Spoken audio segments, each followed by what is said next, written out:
सर्वेभ्यो नमो नमः। आज हम सब पुनः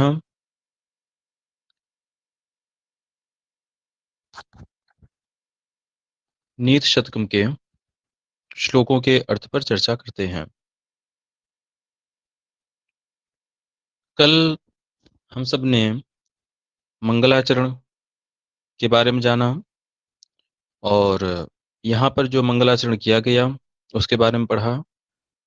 इसके पश्चात मूर्ख पद्धति के एक श्लोक का वाचन हम लोगों ने किया, उसके अर्थ को समझा। आज हम सब मूर्ख पद्धति के अर्थात इस पुस्तक का जो है उसको देखते हैं। और ये पाठ जो प्रारंभ हुआ है इसका मूल उद्देश्य है आप सब लोगों को श्लोक का अर्थ कैसे निकालते हैं, कैसे हम आसानी से श्लोक के अर्थ को समझ सकते हैं, इस पर विशेष ध्यान यहाँ पर देना है। श्लोक के अर्थ को निकालने के लिए हमें सबसे पहले व्याकरण का ज्ञान होना चाहिए। जैसे हम क्या करते हैं कि पुस्तक उठाते हैं और इस पद में क्या प्रकृति है, क्या प्रत्यय है, इसको हम रटने लगते हैं। इसमें कौन सा समास है, इसको रटते हैं। इसमें किस सूत्र से तृतीया द्वितीया इत्यादि हुई, इसको हम रटते हैं।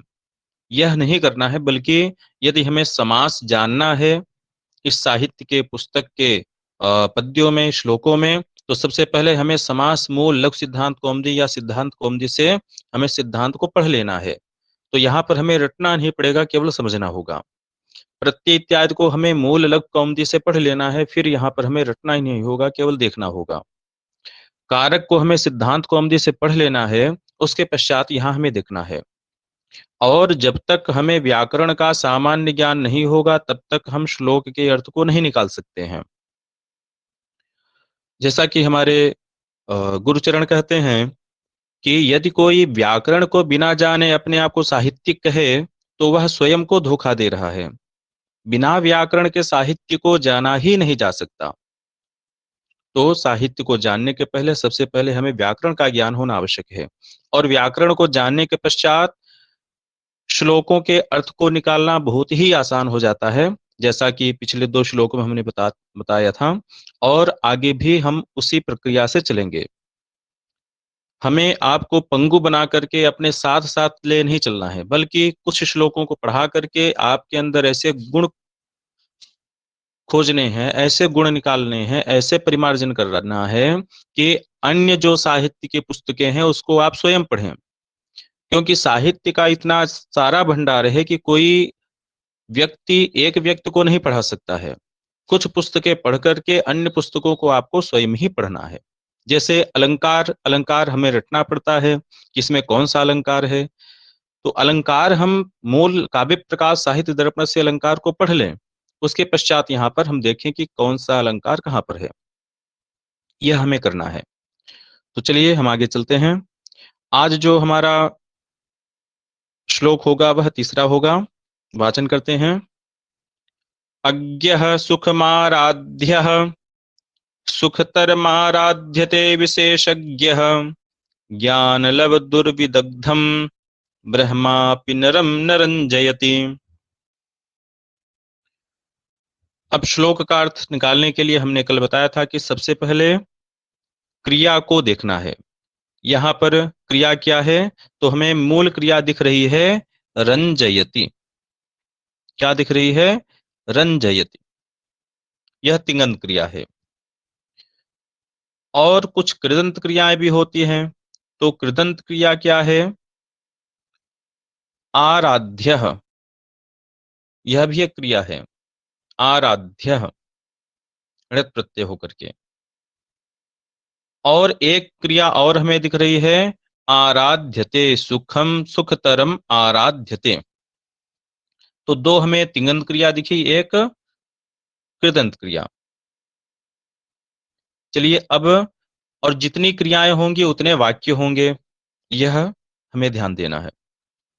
तो यहाँ पर जो हमारा हमारी क्रिया है वह है आराध्यः आराध्यते और रंजयति। तो तीनों क्रियाओं को के द्वारा हम वाक्य बनाते हैं। अब सबसे पहले हम आराध्य को लेते हैं। आराध्य, आराध्य यहाँ पर णित प्रत्यय हुआ है राध धातु से, आंग उपसर्ग पूर्वक राध धातु से णित प्रत्यय हुआ है, तो आराध्य बना। अब यह जो णित प्रत्यय है यह कर्म अर्थ में है, तो कर्म उक्त हो जाएगा, कर्म में प्रथमा होगी। तो आराध्य मतलब आराध्य करने योग्य है, प्रसन्न करने योग्य है, संतुष्ट करने योग्य है। कह आराध्य, कौन संतुष्ट करने योग्य है, कौन प्रसन्न करने योग्य है? तो अज्ञ आराध्य, जो अज्ञानी है वह अज्ञानी प्रसन्न करने योग्य है, उसे प्रसन्न किया जा सकता है।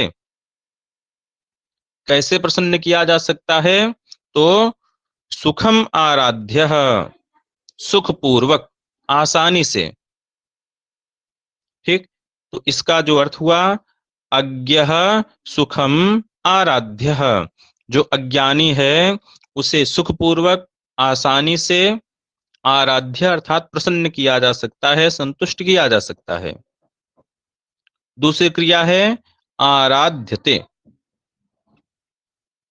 आराध्यते का अर्थ भी वही होगा, आराध्य में कृदंत क्रिया है, आराध्यते में तिङन्त क्रिया है। तो आराध्यते का अर्थ होगा प्रसन्न किया जा सकता है। ठीक, किसे? विशेषज्ञ आराध्यते, जो विशेषज्ञ है, जो विशेष ज्ञानी है, वह भी प्रसन्न किया जाता है। कैसे प्रसन्न किया जाता है? तो सुखतरम, सुखतरम अर्थात और भी अधिक आसानी से जो विशेषज्ञ है उसे प्रसन्न किया जाता है, उसे प्रसन्न किया जा सकता है। तो हमारा अर्थ हुआ अज्ञः सुखम आराध्य, जो अज्ञानी है उसे हम आसानी से प्रसन्न कर सकते हैं, और जो विशेषज्ञ है उसे हम सुखतरम आराध्यते, विशेषज्ञ सुखतरम आराध्यते, जो विशेषज्ञ है, जो पंडित है, जो विशेष ज्ञानी है, उसे और भी अधिक आसानी से प्रसन्न किया जा सकता है। लेकिन अब अगली तिङन्त क्रिया है रंजयति। रंजयति अर्थात प्रसन्न करते हैं। इसके साथ न लगा हुआ है, न रंजयति, नहीं प्रसन्न करते हैं, नहीं प्रसन्न कर सकते हैं। कौन? तो यह रंजयति प्रथम पुरुष एक वचन की क्रिया है लट लकार की, तो इसका जो कर्ता होगा वह भी प्रथम पुरुष एक वचन का होगा। तो इस यहाँ पर कर्ता है ब्रह्मा। ब्रह्मा न रंजयति, ब्रह्मा नहीं प्रसन्न करते हैं, ब्रह्मा प्रसन्न नहीं कर सकते हैं। अपि ब्रह्मा भी, ब्रह्मा भी प्रसन्न नहीं कर सकते हैं। किसको? नरम, नर को, मनुष्य को। जो ब्रह्मा है वह भी नर को, मनुष्य को प्रसन्न नहीं कर सकते हैं। अब कैसे मनुष्य को प्रसन्न नहीं कर सकते हैं, कैसे नर को प्रसन्न नहीं कर सकते हैं? तो उसके उत्तर में ज्ञान लव दुर्विदग्धम, ज्ञानस्य लवः, ज्ञान का जो लव, लव अर्थात थोड़ा, ज्ञान का थोड़ा भाग अर्थात थोड़े ज्ञान से जो दुर्विदग्ध है, दुर्विदग्ध मतलब कि तरह से जो पका नहीं है, अर्थात जो अच्छी तरह से ज्ञान को अर्जित नहीं कर सका है। ठीक, विदग्ध अर्थात अच्छी तरह से पका हुआ, अच्छी तरह से ज्ञान को ग्रहण किया हुआ। दुर्विदग्ध मतलब कि दुष्ट प्रकार से, अर्थात जो अधपका है। जैसे भोज्य पदार्थ है, यदि वह अधपका होगा तो वह उचित नहीं होगा, वह भोज्य पदार्थ उचित नहीं होगा जो अधपका होगा। वैसे ही ज्ञान के द्वारा, थोड़े ज्ञान के द्वारा विदग्ध, जो अधपका है, जो कुत्सित है, जो अल्पज्ञानी है, ठीक है, जो थोड़े ज्ञान के द्वारा गर्वित है, ऐसे मूढ़ जन को ब्रह्मापि नरम न रंजयति, ब्रह्मा भी उसको प्रसन्न नहीं कर सकते हैं। तो पुनः हम देखते हैं, अज्ञः सुखम आराध्यः, जो अज्ञानी है उसे हम आसानी से प्रसन्न कर सकते हैं। विशेषज्ञः सुखतरम आराध्यते, जो विशेषज्ञ है उसे हम और भी आसानी से प्रसन्न कर सकते हैं, वह और भी आसानी से प्रसन्न किया जा सकता है। लेकिन ज्ञान लव दुर्विदग्धम नरम, जो थोड़े ज्ञान के द्वारा गर्वित मनुष्य है, वह उसे ब्रह्मापि न रंजयति, ब्रह्मा भी उसे प्रसन्न नहीं कर सकते हैं। अब इस छंद में कौन सा छंद है? ये आर्या छंद है। आर्या छंद का लक्षण है, यस्याह पादे प्रथमे द्वादश मात्रास्तथा तृतीयेपि अष्टादश द्वितीये चतुर्थ के पंचदश सा आर्या। अब आर्या छंद में हमें देखना है कि यस्याह पादे प्रथमे द्वादश, जिसके प्रथम पाद में द्वादश मात्रा होती है। अब यहाँ पर मात्रा को देखने के लिए सबसे पहले हम जो छंद का की गणना करते हैं उसमें केवल स्वर की गणना हम करेंगे, यह ध्यान देना है। व्यंजन की गणना हम नहीं करेंगे, व्यंजन केवल सहायक होगा। जैसे संयुक्त व्यंजन आगे पढ़ने पर जो पूर्व वाला स्वर होगा वह गुरु हो जाएगा, केवल ऐसे ही स्थानों पर यह सहायक होता है।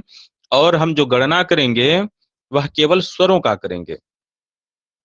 तो जिसके प्रथम पाद में द्वादश मात्रा हो, ठीक, तो द्वादश मात्रा अर्थात जो अ है, ज्ञ में दो है, आधा ज और इया मिलकर के ज्ञ हुआ। तो यहाँ पर संयोग हो गया, संयोग के पूर्व वाला जो स्वर है वह गुरु हो जाएगा, अर्थात गुरु की दो मात्रा होती है, यहाँ पर दो मात्रा हो जाएगी।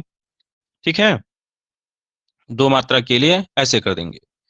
और यह यहाँ पर विसर्ग है, विसर्ग के रहने पर भी दो मात्रा होती है।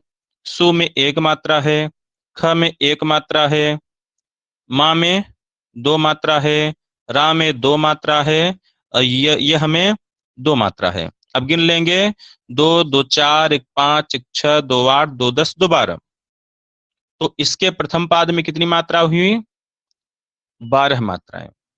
और तथा तृतीय पे, तृतीय में भी हम गिनेंगे तो 12 मात्राएं आएंगी। द्वितीय में सुखतरम आराध्यते विशेषज्ञ, हमें यहाँ पर भी हमें अष्टादश द्वितीय 18 मात्राएं मिलेंगी।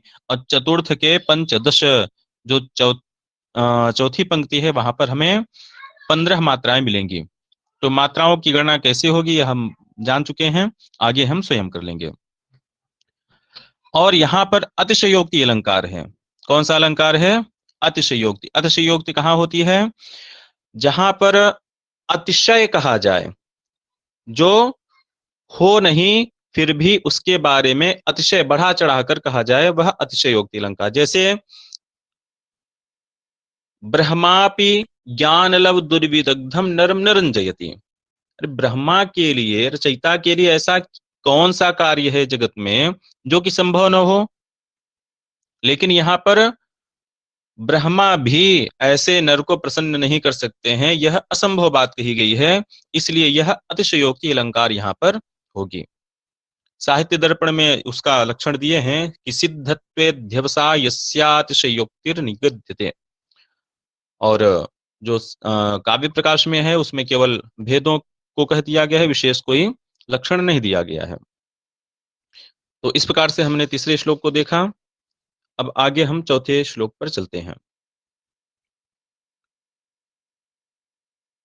प्रसह्यमणिमुद्धरेन् मकरवक्त्रदंष्ट्रान्तरात् समुद्रमपि सन्तरेत् प्रचलदूर्मिमालाकुलम् भुजङ्गमपि कोपितं शिरसि पुष्पवद्धारयेत् न तु प्रतिनिविष्टमूर्खजनचित्तमाराधयेत्।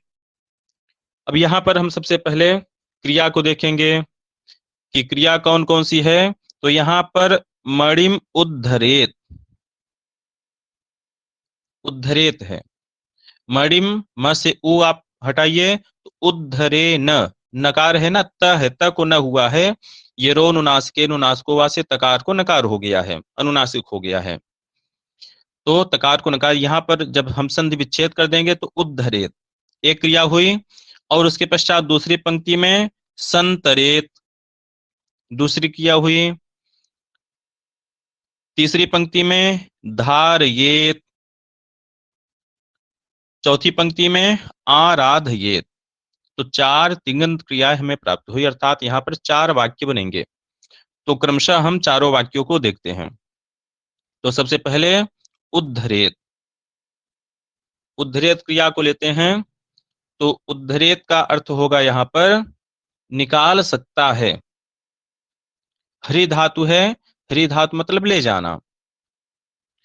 हरि धातु का जब हम विधिलिंग लकार रूप चलाएंगे तो हरेत हरेताम हरेयुः, तो उत उपसर्ग लगाएंगे तो उद्धरेत हो जाएगा।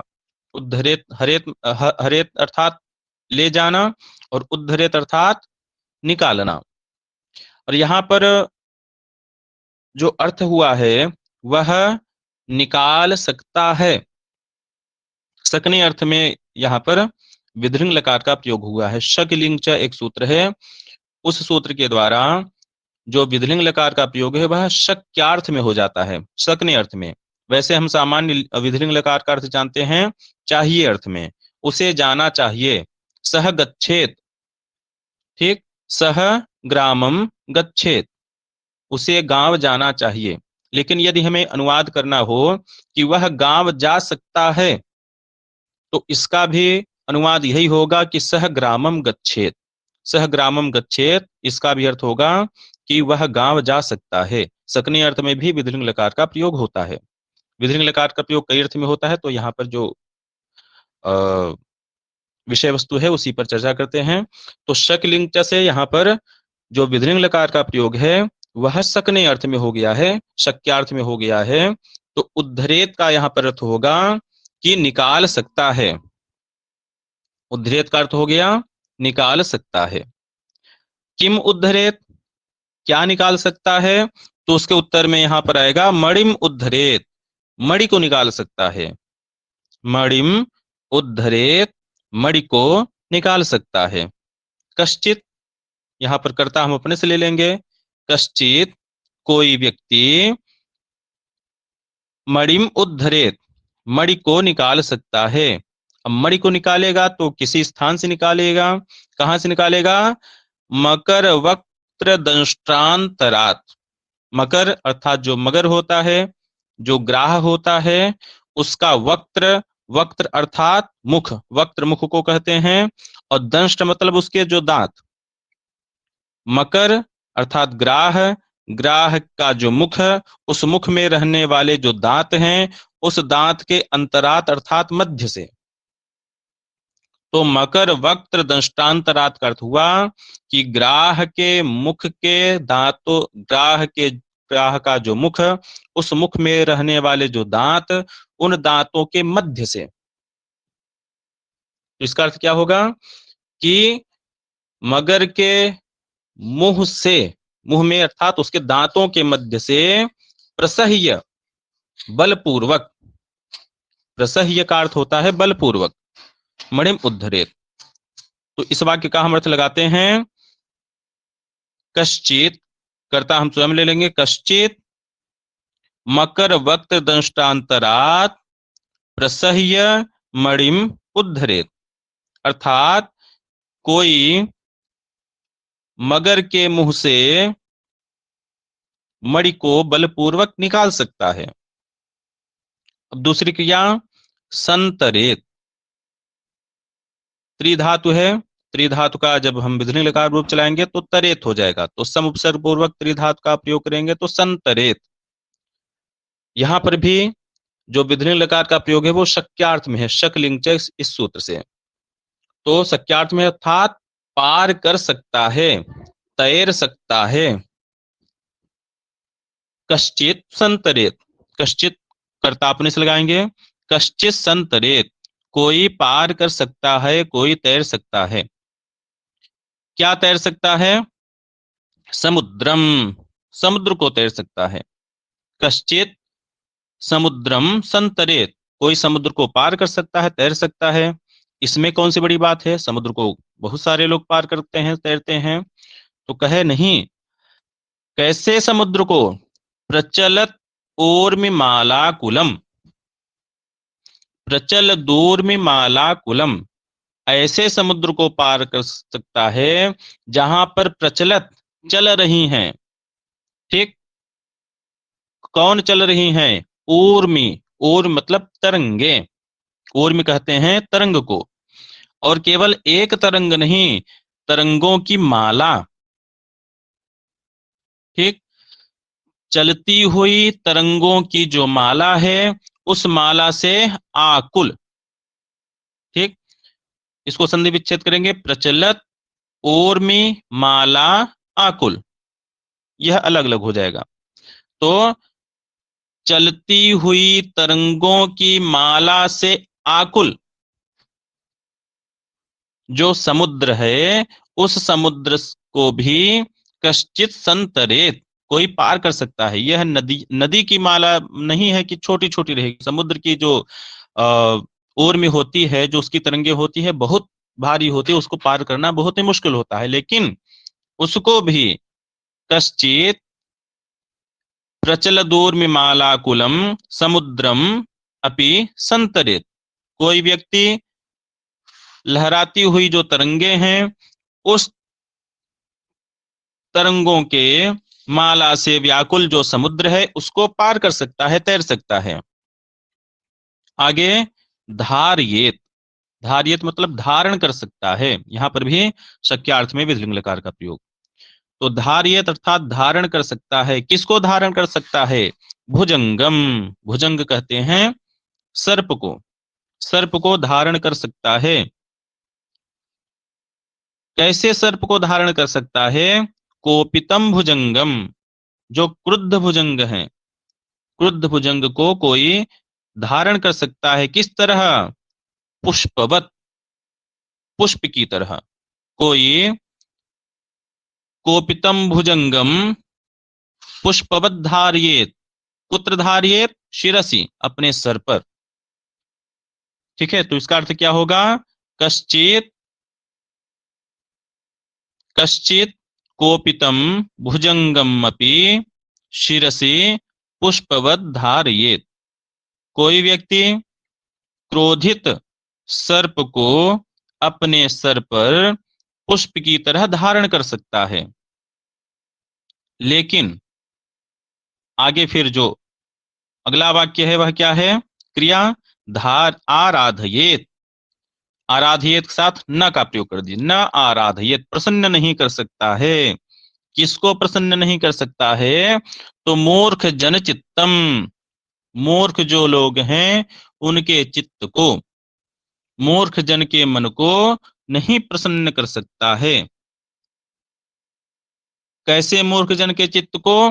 प्रतिनिविष्ट, मूर्ख जन चित्तम जो प्रतिनिविष्ट है,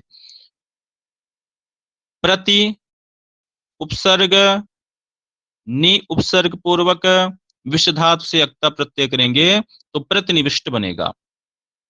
इसका अर्थ होगा कि दुराग्रह से युक्त जो अर्धज्ञानी होते हैं, जो अल्पज्ञानी होते हैं, उनके अंदर दुराग्रह होता है कि नहीं यही बात सही है, अन्य सब गलत है। तो ऐसे दुराग्रह से युक्त जो हठी व्यक्ति हैं, जो दुराग्रह से युक्त मूर्ख व्यक्ति हैं, ऐसे मूर्ख जन के चित्त को, उनके मन को न तो आराधयेत, कोई प्रसन्न नहीं कर सकता है। ठीक, पुनः हम देखते हैं, कश्चित मकर वक्त दृष्टांतरात प्रसह्य मणिम उद्धरेत, कोई चाहे तो मकर के मुख से बलपूर्वक मणि को निकाल सकता है। मगर का जो मुख होता है वह इतना आसान नहीं होता है। मगर ने, आपने कहानी सुनी होगी कि हाथी के पैर को पकड़ लिया लेकिन हाथी छुड़ा नहीं सका, हाथी इतना बलवान होता है। तो मगर के मुख से कुछ निकालना इतना आसान नहीं होता, लेकिन फिर भी मगर के मुख के अंदर से मणि को हम बलपूर्वक निकाल सकते हैं। और प्रचल दूर्मिमाला कुलम समुद्रम अपि संतरेत, लहराती हुई तरंगों से व्याकुल, तरंगों की माला से जो व्याकुल समुद्र को भी हम पार कर सकते हैं। और कोपितम भुजंगम अपि शिरसि पुष्पवत धारयेत। क्रोधित सर्प को भी हम सर पर पुष्प की तरह धारण कर सकते हैं, लेकिन कश्चित प्रतिनिविष्ट मूर्ख जन चित्तम नतु आराधयेत। जो प्रतिनिविष्ट मूर्ख जन के चित्त हैं, जिद्दी जो हठी मूर्ख का मन है, उसके मन को कोई प्रसन्न नहीं कर सकता है। अब यहाँ पर इस छंद में जो छंद है वह है पृथ्वी छंद। पृथ्वी छंद का लक्षण है जसौ जस यला वसुग्रह यतिश्च पृथ्वी गुरु। अब देखिए, जो छंद की यति होती है उस पर बहुत ही अच्छे से ध्यान करना होगा। यति पर ही हमें रुकना है, अन्यत्र नहीं रुकना है, तभी छंद की छंदता रहेगी। अन्यथा और यति पर रुकने से, यति के अनुसार हमें पढ़ने से क्या लाभ होता है कि यदि ह्रस्व गुरु, अगर लघु गुरु में कहीं पर हम गलत पढ़ रहे हैं तो उसमें विकृति आ जाएगी, वह राग नहीं बनेगा। तो हमें हमेशा एक राग में एक यति के अनुसार ही पढ़नी चाहिए। उस छंद का लक्षण हम देखते हैं पृथ्वी छंद का, जसौ जस यला वसुग्रह यतिश्च पृथ्वी गुरु। इसमें वसु और ग्रह पर यति होती है। वसु अर्थात अष्ट वसु होते हैं, ग्रह नवग्रह होते हैं, अर्थात यहाँ पर 8 और 9 पर यति होती है। जो प्रथम पंक्ति है उसमें पहले 8 पर यति होगी, यति अर्थात रुकना होगा, उसके पश्चात 9 वर्णों पर। यह वार्णिक छंद है। तो सबसे पहले 8 वर्ण होंगे, उसके पश्चात 9 वर्ण होंगे, उस पर यति होगी। और यह इसमें गण होते हैं। कौन कौन से गण हैं? जगण, सगण, जगण, सगण, यगण, लघु और गुरु, इतने होते हैं।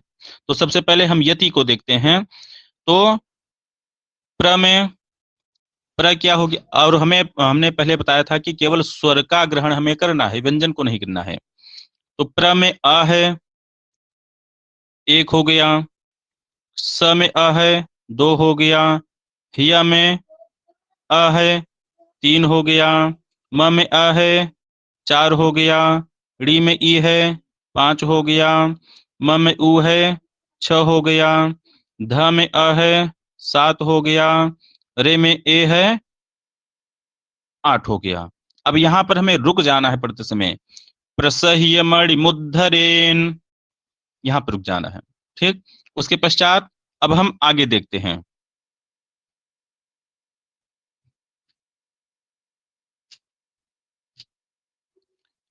अब आगे है मकर से चलना है। तो म में अ है, 1 हो गया। क में अ है, 1 हो गया। र में अ है, 1 हो गया। म में अ है, 1 हो गया। क में अ है, 2 हो गया। र में अ है, 3 हो गया। व में अ है, 4 हो गया। और क आधा है, नहीं गिनना है। त्र में अ है, 5 हो गया। द में अ है, 6 हो गया। श्ट्रा में आ है, 7 हो गया। न को नहीं गिनना है। त में अ है, 8 हो गया। रा में आ है, 9 हो गया। तो 9 पर यति हुई, अर्थात हमने बताया था कि 8 और 9 पर यति होगी। वसु अर्थात 8, ग्रह अर्थात 9। ऐसे ही अन्य 3 पंक्तियों में भी आप स्वयं देख लीजिएगा। समुद्रमपि संतरेत, यहाँ पर 8 वर्ण होंगे। प्रचल दूर्मि मालाकुलम, इसमें 9 वर्ण होंगे। तो 8 और 9 पर ही हमें क्या करना है? यति करनी है। इसके पश्चात गण को हम देखते हैं। गण में मात्राएं हमें याद करना होगा कि यमाता राजभान सलगम अथवा यमाता राजभान सलगा, ऐसे। ठीक, तो इसमें कौन कौन से गण होते हैं? सबसे पहले जगण होता है। तो ज में ज भा न, पहले ह्रस्व फिर भा। इसमें स में अ में ह्रस्व दिख रहा है, लेकिन हिया, यहाँ पर ह और य का क्या है? संयोग है। तो संयुक्त व्यंजन होने के कारण संयोगे गुरु से जो पूर्व वाला वर्ण है वह गुरु हो जाएगा। तो यहाँ पर गुरु हो गया। लघु गुरु, और हिया में अ है तो यह लघु। ज भा न, तो ये जगण हो गया। ठीक, इसके पश्चात ज के बाद स, सगण होगा। स ल गा, अर्थात ह्रस्व ह्रस्व गुरु होना चाहिए, लेकिन यहाँ पर मुंह में ऊ जो है ह्रस्व लघु गुरु दिख रहा है हमें, लेकिन जो ऊ के बाद जो व्यंजन है वो द और ध का संयोग है, तो संयोगी गुरु से ऊ क्या हो जाएगा, गुरु हो जाएगा। स के बाद जगण होगा, फिर वही ज भान।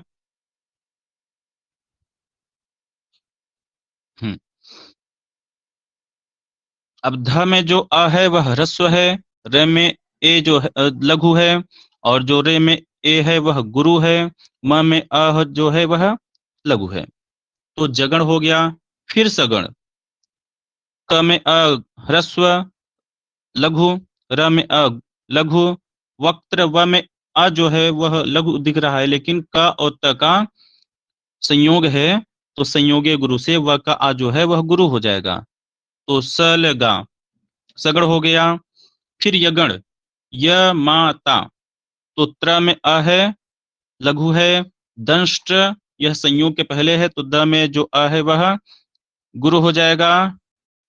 ठीक, अष्ट्रा में आ है वह भी गुरु होगा, तो य मा ता यगड़ हो गया। उसके बाद क्या है, लघु फिर गुरु। इसी प्रकार अन्य तीन जो पंक्तियां हैं वहां पर भी हम इस छंद को देख लेंगे। ठीक है, तो जसो जस यला वसुग्रहतिश्च पृथ्वी गुरु, इससे यहाँ पर पृथ्वी छंद हुआ है।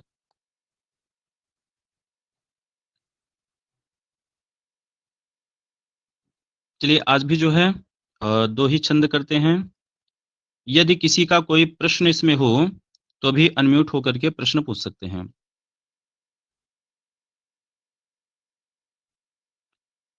अभी आप सभी को म्यूट किया गया था, तो कोई भी कोई बोल नहीं सकता था, क्योंकि सभी म्यूट हमारे द्वारा किए गए थे। तो अभी अनम्यूट होकर के आप अभी अपने प्रश्न कर सकते हैं, जो भी प्रश्न मन में हो। Sir good morning. जी जी, गुड मॉर्निंग। ये जैसे हमने ये सब पढ़ा, जी ये तो अब एग्जाम में मतलब अगर इसकी हम रिवीजन कैसे करेंगे, मतलब ये छंदों को ये पढ़ के इसकी फिर हम तैयारी पेपर के लिए किस तरह करनी पड़ेगी? देखिए, जो इसमें आपने पढ़ा उसको आप प्रत्येक जगह इसका प्रयोग करेंगे। जैसे हमने प्रसह्य मणिमुद्धरेण मकरवग्ध दृष्टान्तरात्, यहाँ पर केवल एक पंक्ति में हमने बताया, और जो तीन पंक्तियां बची हैं उसमें भी आप इसका प्रयोग करिए, यही आपका अभ्यास होगा। मतलब छंदों को उसमें इम्प्लीमेंट करके चेक करना है कि मतलब जो आपने बताया बिल्कुल उसी तरह है। बिल्कुल, ऐसे ही आप जब देखेंगे तो ऐसे अभ्यास करने से आपको सबसे पहले तो उस छंद का लक्षण याद हो जाएगा।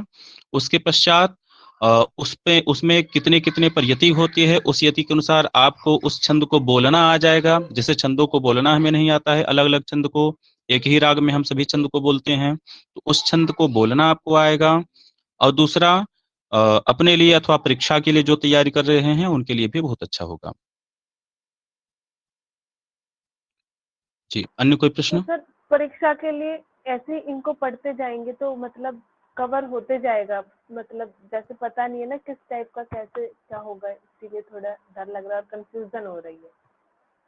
अच्छा ठीक है। परीक्षा की दृष्टि से क्या है कि पहले तो एक ही प्रकार के प्रश्न पूछे जाते थे, लेकिन इस बीच देखा गया है कि कहीं से भी कोई भी प्रश्न पूछा जा सकता है।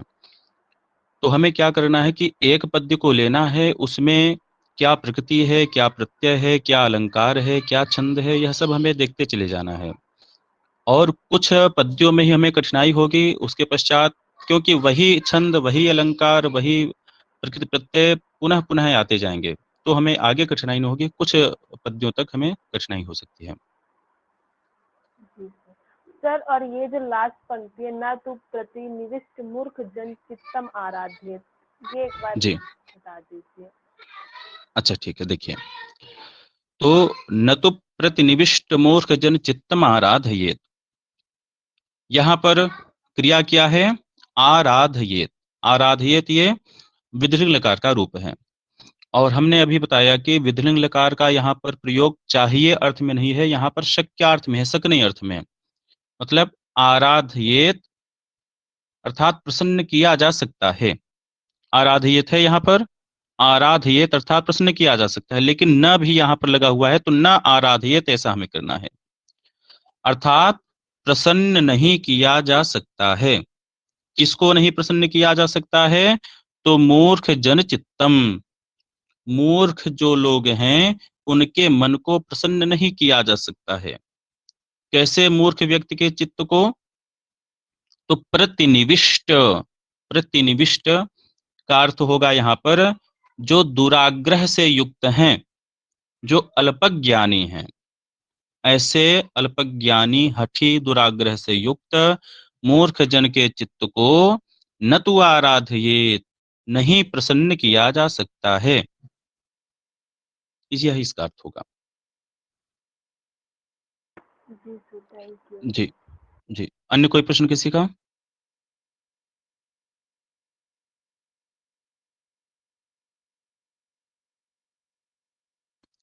चलिए ठीक है, प्रश्न नहीं है अर्थात सभी को बहुत अच्छा समझ में आया, तो कक्षा को यहीं पर पूर्ण करते हैं।